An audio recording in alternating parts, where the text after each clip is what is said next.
The SC382 stump cutter is equipped with standard, straight, and crossover yellow jacket cutter system pockets that are attached to the cutter wheel with socket head cap screws. Each pocket can be installed on either side of the cutter wheel.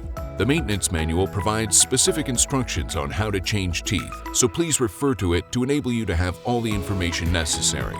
The yellow jacket system teeth are attached to the pockets with one nut. It has two cutting surfaces and is indexed when mounted to the yellow jacket system pocket. When one tooth cutting surface is worn, the tooth nut can be loosened and the tooth can be rotated 180 degrees. Properly shut down the machine.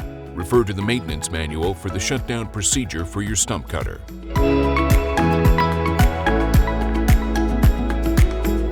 Remove wheel lock bolt that is supplied with the machine.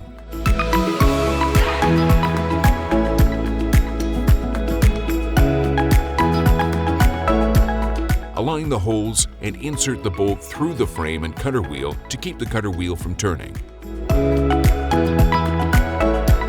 Loosen the cutter tooth nut, but do not remove it. Clean any dirt or debris from the cutter tooth nut. Rotate cutter tooth 180 degrees to expose new cutting edge. Or, if the tooth needs to be replaced, remove and discard tooth and nut after both cutting edges are worn, and place the new cutter tooth into the pocket. Torque the cutter tooth nut to 45 foot-pounds.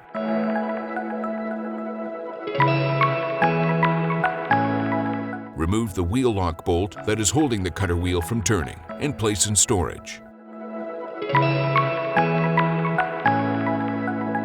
Retorque the cutter tooth nuts after cutting the first stump and every 10 hours.